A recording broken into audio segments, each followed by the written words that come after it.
Hello YouTube, Pan here again. And you catch me just minutes after the end of a very exciting eBay auction.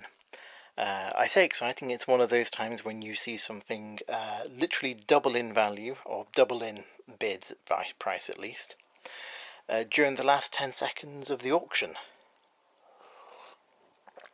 Needless to say, I didn't win. On a happier eBay note, I did actually win one auction that I wasn't expecting to, and so hopefully I'll be bringing you the fruits of that particular labour in a future video.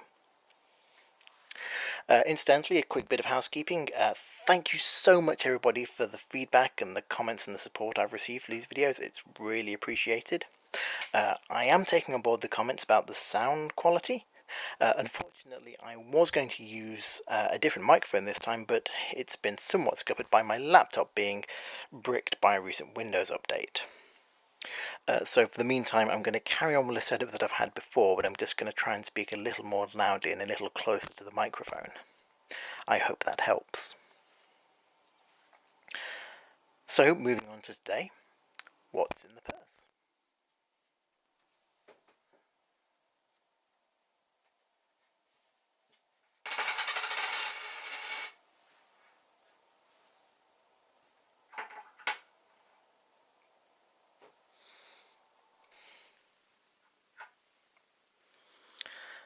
And the reason that I want to talk about these two coins isn't actually about the history of the coins themselves, although hopefully I'll be talking about this one, the Godless Florin, in a little more detail in a future video. What I want to talk about is coin orientation. So, you see this coin is the right way up on this side, and to make it the right way up on the other side, I have to flip it like so. So now you can read the legend on this side, 1 florin, 1/10 of a pound. And to get back to the other side, again, I'm flipping it with the axis of rotation being horizontal. And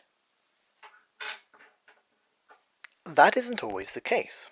So if we take this half crown from later on in Queen Victoria's reign, here we have it right side up here. And to make it right side up on the other side, we need to rotate it this way, with the axis of orientation being vertical. And when I first encountered this, I was so surprised because all modern coins that I've encountered have been this orientation, so that you flip them with the axis of rotation being vertical. That when I first saw this, I thought it was a mistake. I thought that somebody in a mintwork somewhere had completely screwed up. But it turns out that not only was I wrong, but in fact these are very deliberate, and there's even different names for them. So the first one, the axis of rotation being horizontal, so you can flip it like so, is termed coin orientation. Okay, that makes sense. This is a coin, you can orient it. These coins are known as having medallic orientation. The idea being that if this was a medal that was kind of hung from the top, it could quite easily get flipped over, and so you'd want it to still look the right way up, whichever way round it was. Okay, but also these are clearly still coins, so having a coin not in coin orientation is a confusing bit of nomenclature. But it gets better. These are both British coins, and in fact all modern British coins use this medallic orientation. A medallic orientation is sometimes referred to as British turnover, which is kind of fine for modern coins, but older coins like this florin were also clearly British, so it's a little unsure where exactly these terms come from. So why do we have coin orientation? It doesn't seem to make much sense that you have, if you have one side pointing upwards, it makes sense to have the other side pointing upwards parallel, right? Rather than technically having it anti-parallel, with one up, one down. And I think there are two benefits to this. One is that actually when you're holding a coin, it's kind of unnatural, really, a little bit awkward to hold it at the top. or the bottom, whereas kind of holding it this sort of a way feels much more comfortable. And so actually, this would be the way that is most instinctive for flipping a coin over. The other benefit being that you can sometimes do a little bit of a trick with it. And I'm going to show you what I mean with another coin orientation British coin, a George III silver crown. Bear with me while I change the shot.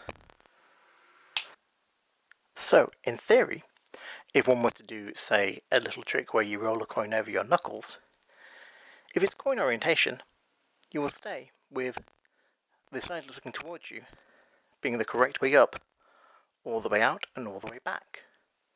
Let's give that a try.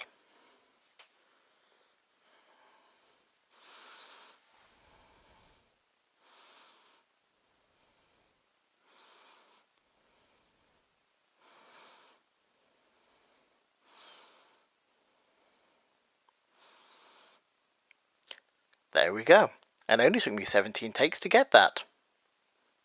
So you have it, coin orientations, bit of an interesting little quirk, and one of the... If when you're looking at coins, say at a coin fair, or you just get something interesting in the post, if it doesn't have an orientation that allows you to flip it horizontally, or vertically, then in those instances you genuinely are looking at something that is probably a mistake at the mint, in which case you've got a bit of a rarity and certainly an interesting little piece on your hands. Once again, thank you everybody for all your support. The comments and the feedback are very, very much appreciated. It's really lovely to know that these coins and these videos are being watched and appreciated by people out there. Feel free to give it a thumbs up. Feel free to let me know your thoughts in the comments below. And I'll hopefully see you soon. Bye for now.